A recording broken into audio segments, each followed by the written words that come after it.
Bonjour, bienvenue, nouvelle semaine Newsguard qui s'annonce. Notre invité cette semaine, Pierre-Jean Luciani, bonjour. Bonjour. Vous êtes candidat donc à la départementale à Ajaccio, dans le nouveau premier canton d'Ajaccio. C'est ça.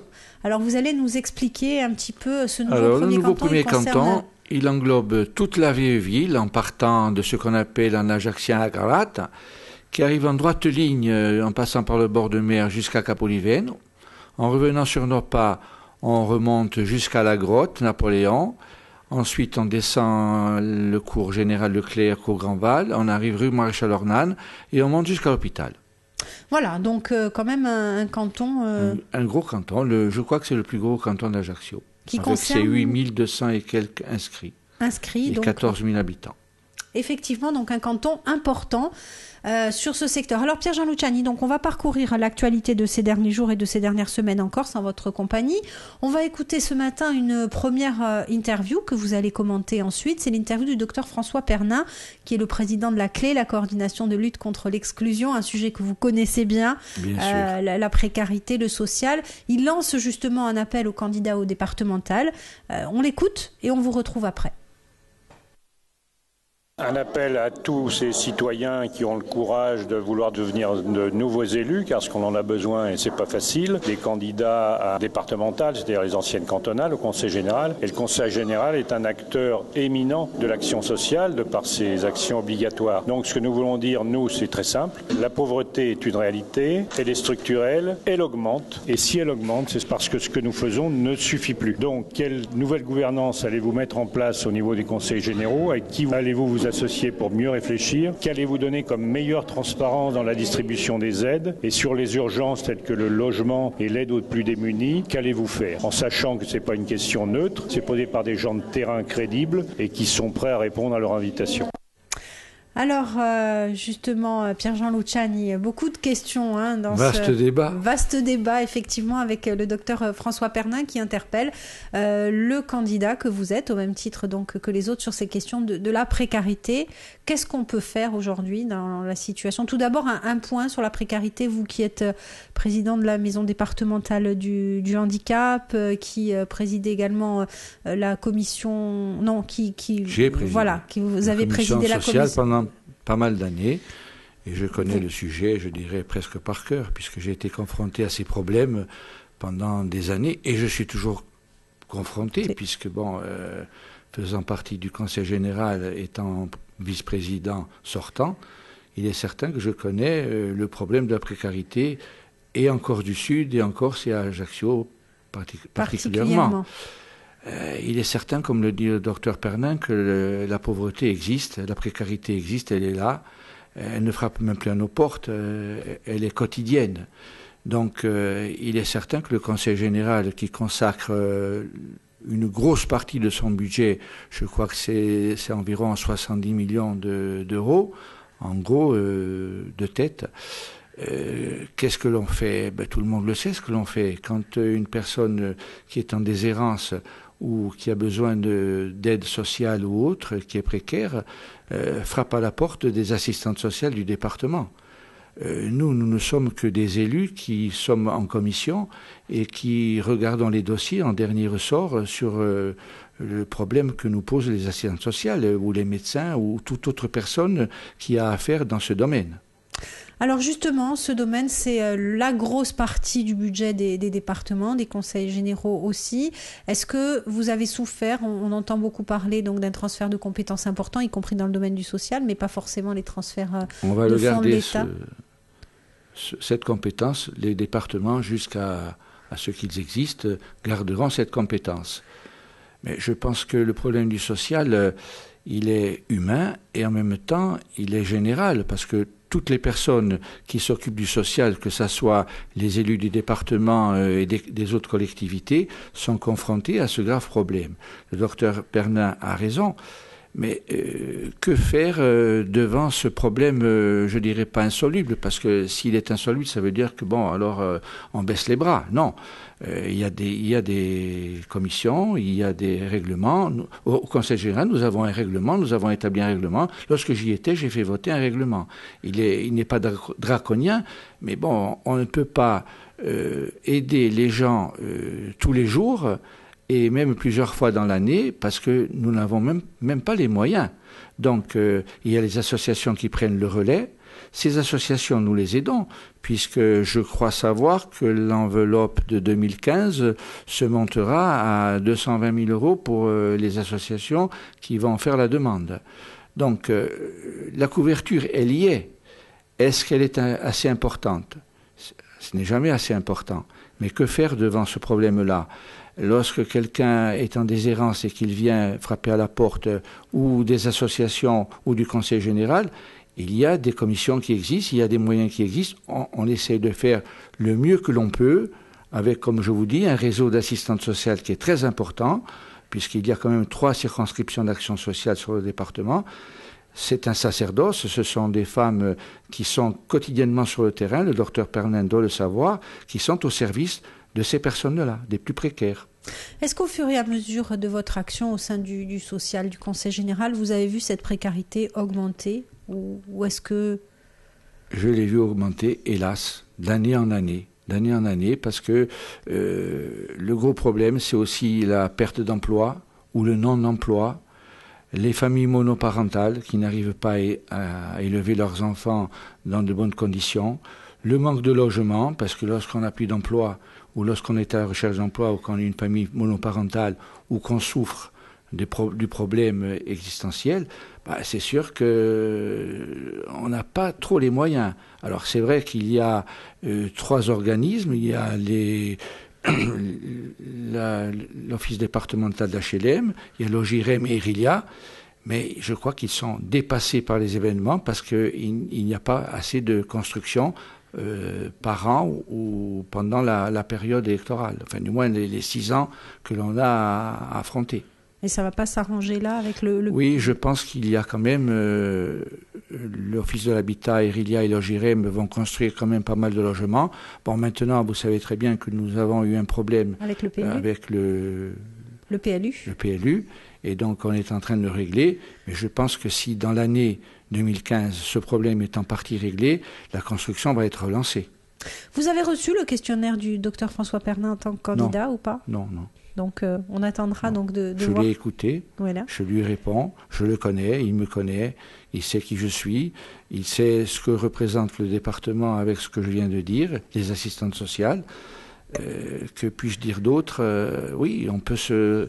Moi, je ne sais pas si je serai réélu et que j'aurai la délégation du social, mais je pense que lorsque l'équipe sera en place, le futur président, va s'atteler à cette tâche-là, parce que bon, il y a quand même des personnes qui sont déjà en place et qui font leur travail.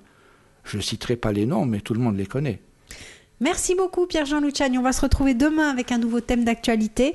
On va parler justement de cette fameuse collectivité unique. À demain. Bonjour et bienvenue. Nouveau rendez-vous du SGOARD en compagnie de Pierre-Jean Luciani. Bonjour. Bonjour. Candidat dans les élections départementales à Ajaccio, dans le nouveau premier canton. Nouveau premier canton, voilà, oui. que vous nous avez décrit hier. Le Conseil général, justement, les départements maintenant, les élections départementales et non plus les élections cantonales. On sait que l'Assemblée de Corse a voté en faveur de la disparition, en quelque sorte, de ces départements. Une collectivité unique l'idée a été approuvée par le gouvernement. Bernard Cazeneuve est venu le dire aux élus de la collectivité territoriale de Corse. Alors, il y a du travail qui a été fait au sein de la CTC, notamment par la Commission des compétences législatives et réglementaires, présidée par Pierre Chaubon. Pierre Chaubon, que l'on va écouter, qui réunissait récemment cette commission pour savoir un petit peu ce qu'il fallait mettre dans ce fameux projet de loi nôtre qui intégrerait cette collectivité unique. On écoute Pierre Chaubon et on vous retrouve Pierre-Jean Luciani après.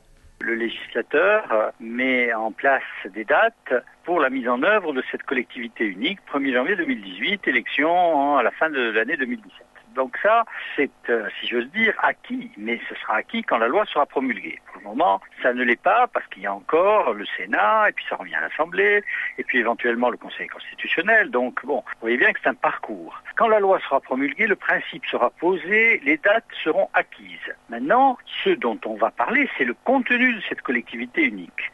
Et ça, c'était l'un des objets de la réunion, c'était de voir comment on prépare la rencontre avec le gouvernement pour savoir quel contenu on va lui donner. Et nous, notre position, elle est très simple, elle est très claire. En tout cas, pour ceux qui ont soutenu la collectivité unique, c'est de défendre les délibérations qui ont été adoptées par l'Assemblée de Corse.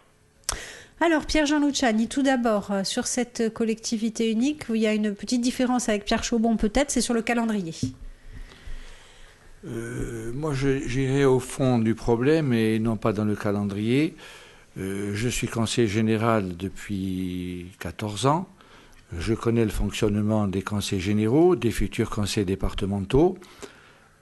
Moi, je me bats pour que les départements soient maintenus. Je ne suis pas contre l'éventualité d'une collectivité unique, mais j'estime que les conseillers généraux, ce sont des élus de proximité. Ils font un travail énorme sur le terrain, aussi bien dans le social que sur les routes et autres problèmes. Et j'ai peur, pour ma part, mais ce n'est que mon avis, mon humble avis, que l'on crée, pour supprimer les 2 départements, une usine à gaz qui serait la nouvelle région collectivité unique. Une usine à gaz, une super région en fait. Super région, usine à gaz, ou fourre-tout. Et que deviendrait le social, puisqu'on en parlait hier, comment pourraient agir les élus qui ne seraient plus de proximité, qui seraient à la région. Moi, j'y étais à la région. Je sais comment fonctionne la région. À part l'exécutif, le reste, ça se passe en commission. Et il n'y a pas d'élus de terrain, que je sache. Je n'en ai pas connu à la région des élus de terrain. Vous êtes inquiet ?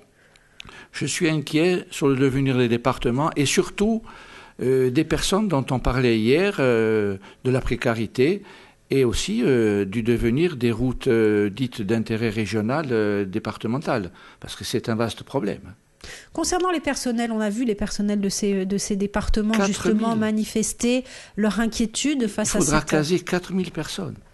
C'est énorme. C'est pour ça que je parlais d'usine à gaz.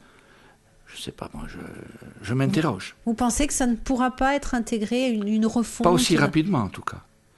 Si on avait pu atteindre 2021 et même passer par un référendum, c'est le peuple qui décide et on a le temps de préparer.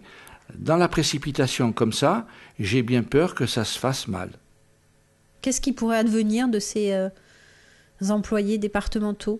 Vous vous rendez compte ? 4 000 personnes qui se posent la question de savoir qu'est-ce qu'ils vont devenir, où on va les mettre, qu'est-ce qu'ils vont faire, est-ce qu'ils vont garder leur emploi ? Les familles, on parlait de précarité, voilà des suppressions peut-être d'emplois. C'est un gros problème. Et la commission Chaubon ne s'est pas penchée là-dessus. Je ne sais pas, moi je n'y suis pas dans cette commission, mais je me pose la question. Au niveau, disons, politique, cette suppression des départements aussi, ça vous inspire quoi ? Comment est-ce que vous pensez que ça pourra être géré au niveau de la collectivité unique ?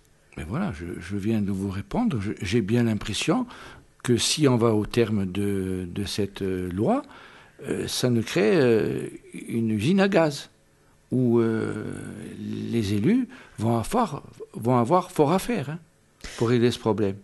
Sur votre élection, donc on est en 2015, si cette collectivité unique voit le jour en 2018, ça veut dire que le mandat sera forcément écourté ? Sera écourté, mais peut-être que M. Chaubon et les personnes qui travaillent avec lui oublient qu'en 2017, il va y avoir des élections présidentielles, des élections législatives. Que va faire le nouveau gouvernement à ce moment-là ? On n'en sait rien. Il peut refaire une loi qui casse la loi prenant la collectivité unique et dire peut-être qu'on va préparer 2021. C'est des questions, c'est des points d'interrogation. Vous pensez que c'est toujours aussi flou, malgré les annonces du gouvernement, de mettre tout ça dans Oui, parce qu'à ce moment-là, il aurait fallu le faire tout de suite, avant les élections présidentielles. Autrement, le nouveau président de la République, si, mettons, ça change, et qu'il a une Assemblée nationale qui change, il va peut-être vouloir essayer de savoir comment ça va se passer.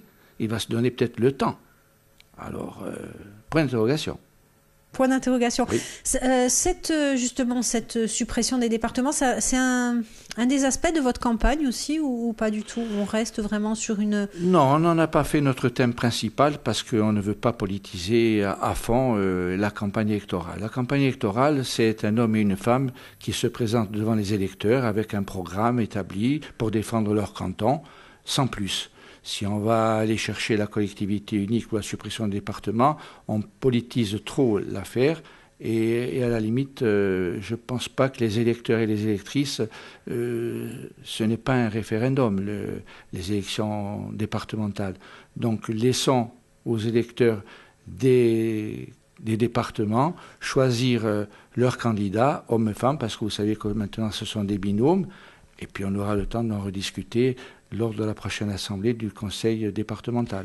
Ce principe des binômes et des remplaçants, c'est une force supplémentaire pour vous? C'est la parité.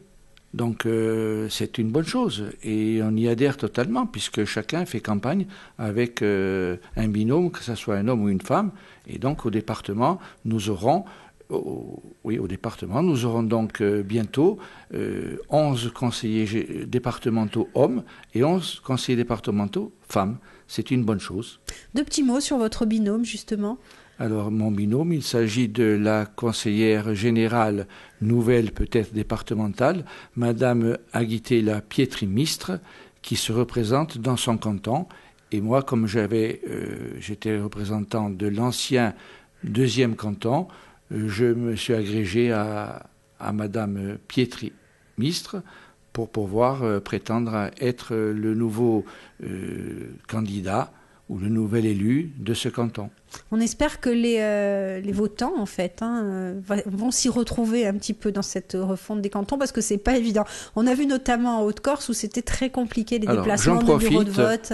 Pour faire un appel à tous les électeurs et du canton et des autres cantons, qu'ils lisent attentivement leur carte électorale qu'ils vont recevoir. Il y a le numéro de leur bureau et en haut de la carte, l'adresse de leur bureau, parce qu'ils peuvent changer de bureau. Donc qu'ils fassent très attention à cela. Et s'ils ne reçoivent pas la carte, mais ils s'adressent au bureau électoral de la mairie d'Ajaccio. Merci beaucoup Pierre-Jean Luciani. On va se retrouver demain pour un nouveau rendez-vous sur l'actualité. Bonjour, bienvenue au Sguardo en ce mercredi matin. Pierre-Jean Luciani est avec nous. Bonjour. Bonjour. Candidat à l'élection départementale dans le premier canton d'Ajaccio, président également de la maison départementale du handicap de Corse du Sud. Pierre-Jean, aujourd'hui, on va parler d'un sujet ajaccien. Il s'agit du fameux parking, camping, qui tout un programme. On va écouter donc le député maire Laurent Marcangeli. Il y avait très récemment un conseil municipal donc qui a parlé de cette question du parking camping, qui également du parking diamant, où Q-Park a été prorogé pendant 1 an donc sur cette délégation de service public. On écoute le député maire et on vous retrouve tout de suite après. Q-Park a accepté de se retirer de cet endroit de la ville et de laisser à la commune, à la municipalité, le soin de s'y réimplanter. Pour faire court, au mois de mai, certainement, fin avril, début mai, il y aura un parking de 200 places, 220 places, qui sera fait en attente de la vraie solution de stationnement que nous voulons donner aux Ajacciennes et aux Ajacciens, qui sera ailleurs, mais qui permettra aussi de lancer un appel à projet pour faire du square camping la grande place urbaine que la ville appelle de ses voeux, certainement d'ici 2-3 ans maximum. Ça, c'est la première chose qui me paraît importante. La deuxième chose qui me paraît importante, ça concerne Diamant. Aujourd'hui, la ville n'est pas en mesure de récupérer du jour au lendemain en régie la gestion du parking du Diamant. C'est donc la raison pour laquelle nous avons décidé de prolonger pendant 1 an cette délégation de service public avec Q-Park, puisque Q-Park, petit à petit, se retirera et laissera la gestion du parking du Diamant à la ville d'Ajaccio. Et donc, dans 1 an, le parking du Diamant sera entièrement géré par la ville et donc les bénéfices qui en seront retirés viendront directement dans les caisses de la ville, alors qu'aujourd'hui, elles étaient en grande partie sur Q-Park. Pierre-Jean Luciani, donc ce fameux parking camping qui a fait partie de la campagne électorale ajaccienne, la première comme la seconde d'ailleurs. Qui a fait couler beaucoup d'encre. Qui a fait couler beaucoup d'encre également. Donc apparemment le projet sera abandonné. C'est une bonne chose selon vous? Écoutez, c'est le vœu du député maire et de la nouvelle municipalité. Je pense que ce projet doit être mené à terme, puisque bon, ça fait quand même maintenant 2 ans que la ville discute avec Q-Park. Ils ont décidé, ils ont pris une décision. La décision leur appartient. Je peux m'en réjouir puisque, le député maire, je fais partie quand même, je dirais, politiquement de ses amis. Donc, je pense que c'est une bonne idée. Et puis en plus, il faut aller vite parce que il y a quand même les commerçants du coin qui commencent à s'impatienter. Et il faut, moi je suis un syndicaliste comme vous le savez, j'ai fait 25 ans de syndicalisme et je pense qu'avec Q-Park, un bon compromis vaut mieux qu'un dur conflit. Les Ajacciens auront quand même, en attendant, un parking comme l'a dit le député maire, de 200 à 220 places. La future place est promise. Donc, je ne dirais pas aujourd'hui tout est pour le mieux dans le meilleur des mondes, mais on semble sortir du tunnel. Cette place, justement, Laurent Marcangeli disait dans l'autre partie de l'interview que c'est véritablement la place qui manque à Ajaccio aujourd'hui. Oui, parce que c'est vrai qu'elle s'ouvre sur la mer et donc c'est une belle perspective pour l'avenir des Ajacciens, c'est sûr, oui. Sur le stationnement, sur la circulation aussi à Ajaccio, ça c'est une autre question, mais qui forcément découle de celle-là. Est-ce que vous avez des préconisations particulières, un constat au moins ? Je ne connais pas l'avis du député maire, mais c'est vrai que maintenant, en ville, c'est pas que d'aujourd'hui, ça a toujours existé. La circulation à Ajaccio, c'est un problème très important. Mais peut-être qu'en supprimant les gros autobus, de la SNA, et peut-être avec un système de navettes, comme cela se fait dans d'autres villes du continent, on va peut-être pouvoir régler le problème. Je ne sais pas ce qu'en pense le député maire, j'en ai pas discuté avec lui, mais pourquoi pas ? Ça permettrait de des développer... navettes pour fluidifier le trafic. Eh bien, merci beaucoup, Pierre-Jean Luciani, de nous avoir livré votre sentiment sur cette thématique du parking. On va se retrouver dès demain pour parler d'un nouveau thème d'actualité en votre compagnie. À demain. À demain. Bonjour, bienvenue. Pierre-Jean Luciani est avec nous durant toute cette semaine. Bonjour Pierre-Jean. Rebonjour. Rebonjour. Donc, on parcourt l'actualité en votre compagnie. On rappelle que vous êtes candidat aux élections départementales dans le premier canton, dans le nouveau premier canton d'Ajaccio, que vous êtes également président de la maison départementale du handicap de Corse du Sud. Et puis, vous nous avez dit tout au long de la semaine, donc, et on le savait, que vous aviez été aussi syndicaliste. Et c'est justement un ancien syndicaliste aujourd'hui qui s'occupe des associations de retraités que nous avons dont nous avons recueilli le témoignage. Il s'agit de Patrick Morel pour la CGT. Que je connais très bien. Voilà, donc on va le retrouver. Il nous parle justement de la problématique des retraités, notamment en termes de transport, et puis aussi en quelque sorte, et entre guillemets, la porte de bois trouvée par les différentes associations de retraités face à l'Office des transports de la Corse, puisque un nouveau rendez-vous manqué et forcément une colère de ces syndicalistes face à cela, des syndicalistes qui réclament en termes de transport des réductions conséquentes pour les transports maritimes, aériens et ferroviaires. On écoute Patrick Morel et on se retrouve après. Si on est là aujourd'hui, c'est pour exprimer notre colère et notre étonnement face à l'attitude du directeur de l'OTC et bien sûr de son président Paul-Marie Barthes, puisque nous avions, rappelez-vous, occupé le 22 janvier l'Office des Transports. Nous avions obtenu le principe d'un rendez-vous, donc on avait levé tranquillement l'occupation, c'était très très bien passé d'ailleurs, et nous avions obtenu un rendez-vous qui a été annulé, un deuxième rendez-vous qui a été annulé. Depuis, nous avons essayé de les contacter pour essayer d'avancer sur nos revendications et d'avoir une rencontre avec le président de l'OTC pour avoir 50% de réduction sur les transports aérien maritime, parce qu'il s'y était engagé en 2012 quand il a été élu, M. Bartoli. Et plus de réponses, ils sont aux abonnés absents. Donc je trouve que c'est une attitude complètement incompréhensible, scandaleuse, et qui nous met, dans une situation où on a l'impression que ces élus ignorent complètement les 75 000 retraités de Corse. Pierre-Jean Luciani. Donc, entre le volet social des retraités, entre le volet syndicat... Je souris parce que moi-même, je suis retraité. Bien voilà, sûr. L'Office des Transports qui ignore ces très nombreux retraités. Patrick a raison, je le connais bien, je sais que c'est un militant qui se bat depuis des années, aussi bien lorsqu'il était pour les actifs qu'aujourd'hui avec les retraités, et même avec Noël Zikina. Et il a raison, parce qu'il faut sortir de ce piège dans lequel se trouvent les retraités corses. Lorsqu'ils partent sur le continent, c'est vrai qu'il faudrait quand même qu'ils puissent bénéficier d'un tarif préférentiel et réduit pour eux et leurs familles pour se déplacer sur le continent. C'est vrai, il a raison. On parlait en début de semaine de la précarité, c'est un des aspects qui pourrait permettre aussi de réduire un petit peu ces difficultés, notamment des retraités.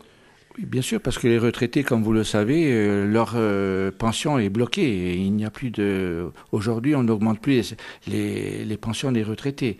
Donc c'est encore un sujet qui peut freiner, et donc sur lequel Patrick et toute son équipe, et même les autres syndicats, je pense, s'ils font une intersyndicale, pourraient se battre là-dessus.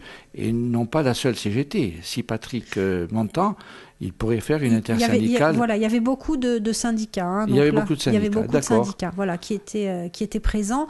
Par contre, sur le désarroi justement de Patrick Morel face à l'attitude de l'Office des transports de la Corse, je vais l'aider en interpellant ce jour moi-même Paul-Marie Barthes, que je connais bien. Il faut qu'il ouvre la porte au dialogue et qu'il reçoive les syndicalistes. C'est du dialogue que va partir. C'est comme lorsque je disais pour la précarité ou pour le parking, un bon compromis vaut mieux qu'un dur conflit. C'est un terme syndical, mais qui veut dire ce qu'il veut dire. Financièrement, la collectivité a les moyens ou aurait les moyens de financer ces réductions? Je dirais même que si elle ne les a pas, il faut qu'elle les trouve. C'est clair. C'est normal, c'est du social, c'est de la précarité, c'est les retraités. Ce sont les actifs d'avant qui sont devenus retraités, qui ont laissé la place à une jeunesse. Aujourd'hui, il n'y a pas assez de travail, mais bon, les retraités, il faut qu'ils vivent eux aussi. Ils sont même, la plupart, dans la précarité. Dans la précarité, avec les minimums sociaux. Absolument. C'est vrai que c'est une tranche de la population qui est particulièrement touchée par cette précarité. Je suis tout à fait d'accord, oui, il faut les aider, bien sûr. Eh bien, l'appel est lancé, Pierre-Jean Luciani, donc on espère qu'il sera... Paul-Marie, si tu m'entends, ouvre ta porte. Voilà, très bien. On restera sur cette note. Merci beaucoup, Pierre-Jean Luciani. On va se retrouver demain pour notre dernière émission de la semaine. Bonjour, bienvenue. Dernier rendez-vous de la semaine en compagnie de Pierre-Jean Luciani. Bonjour. Bonjour. Candidat aux élections départementales avec votre binôme, Agui la Pietri-Mistre. Donc dans le premier canton d'Ajaccio. On va parler ce matin football, si vous le voulez bien, en compagnie notamment d'Alain Orson, l'ex-président de l'AC Ajaccio qui a démissionné la semaine dernière, qui a mis sa démission dans la balance face à une subvention qui n'avait pas été versée par la collectivité, qui fait l'objet donc d'un blocage entre guillemets de la part des services de l'État.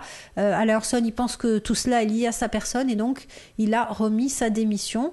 On écoute Alain Orson et on vous retrouve après. Il se passe que l'Assemblée de Corse, à l'unanimité, depuis 2010, nous octroie des subventions, comme elle les octroie d'ailleurs, à tous les clubs, et pas seulement les clubs de foot, auxquels nous avons droit. Et que depuis 2010, nous sommes confrontés à un tir de barrage de la préfecture, qui est systématique et qui vise à nous toucher ces subventions, ce qui nous pose un grave problème de trésorerie, un grave problème financier. Alors, quand je dis ça, on va dire Orson est paranoïaque. Je vous cite la lettre de monsieur le préfet à monsieur le président du conseil exécutif, qu'est-ce que vous voyez, il y a des supporters de la CA partout, il y en a même à l'Assemblée de Corse. On arrive à avoir des courriers. Qui dit, vous n'êtes pas tenu de voter cette subvention, vous n'êtes même pas tenu d'expliquer pourquoi vous ne la votez pas, si ça ressemble beaucoup à un conseil. Alors Pierre-Jean Luciani, justement, cette démission d'Alain Orson, on sait que le département est partenaire des clubs de foot insulaires, et notamment de l'AC Ajaccio. Vous n'avez jamais rencontré ce genre de problème quand... Au département, non, puisque j'y étais quand on a eu des discussions avec l'ancien président Moretti. Nous avons toujours aidé l'ACA et le Gazélec et tous les autres clubs. Et je m'étonne de la tenue de cette lettre du préfet au président de l'Assemblée de Corse. Je n'en connaissais pas la teneur, mais je viens de le découvrir. Vous la découvrez donc sur notre antenne. Je suis surpris. Sur notre antenne aussi. Parce que je dis la vérité, pour ceux qui me connaissent, tout le monde sait bien que je suis un ancien du bistrot et que je suis du Gazélec. Mais bon, l'ACA, c'est un club corse comme les autres, comme le Sporting, et on se doit toutes les collectivités d'aider les clubs sportifs. Bon, maintenant, si l'ACA a des problèmes avec la collectivité territoriale de Corse, c'est dommageable pour le club. C'est dommageable pour le club, vous pensez que... Et pour le sport en général. à Ajaccio. Surtout 2 clubs en Ligue 2 cette année, 2 clubs professionnels, le club de volley également du GFCA. Ce sont des belles images pour la Corse et pour Ajaccio. Maintenant, si je peux donner mon avis de supporter de football, et non pas que d'un seul club, c'est vrai que si demain ou dans les années qui viennent ou assez rapidement, il pouvait y avoir une fusion du Gazélec et de l'ACA, malgré que je sois du Gazélec, ça me ferait plaisir que Ajaccio ait un seul club de football représentant la ville. Et peut-être qu'à ce moment-là, il n'y aurait plus de problème de subvention. C'est le rêve de beaucoup de gens aussi, mais ça n'a jamais pu se réaliser. J'ai été acharné dans ma jeunesse. Aujourd'hui, je suis plus sage et j'appelle de mes voeux, comme beaucoup de supporters de l'ACA et du Gazélec, une fusion. Ça serait plus simple, financièrement parlant aussi. Absolument, bien sûr. Parce qu'on aiderait un grand club et il y aurait peut-être des écoles de football à côté.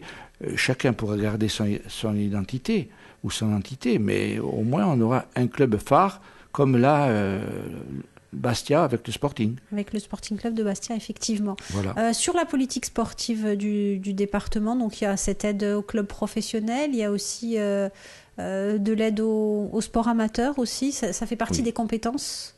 On a les compétences que dans la commission des associatives, et c'est tout. On n'a pas d'autres compétences. Nous n'avons pas un délégué au sport comme dans les autres collectivités, mais nous avons une commission des aides et nous octroyons des aides à tous les clubs sportifs et autres qui en font la demande, et même les associations autres que sportives. Très bien, donc ça passe tout par le conseil général par le conseil général et par une commission, bien sûr. Merci beaucoup Pierre-Jean Luciani d'être venu passer cette semaine dans notre compagnie. Donc on va relancer votre vœu pour la fusion des 2 clubs de football. Pourquoi pas Merci. On rappelle que cette émission, vous pouvez la retrouver en podcast audio et vidéo sur le www.alta-frequenza.com. Et à bientôt donc pour les départementales. Il va falloir qu'on prenne l'habitude et non plus les cantonales. Départementales, bien sûr. Les départementales, les 22 et 29 mars. Et puis également votre conseil que vous nous donniez pour tous nos auditeurs. Vérifiez bien vos cartes d'électeurs. Bien sûr, faites passer l'information, elle est très importante. Ça évitera une grosse abstention. Voilà, puisque les bureaux de vote ont changé forcément avec le redécoupage cantonal. Merci et à bientôt. Merci bien.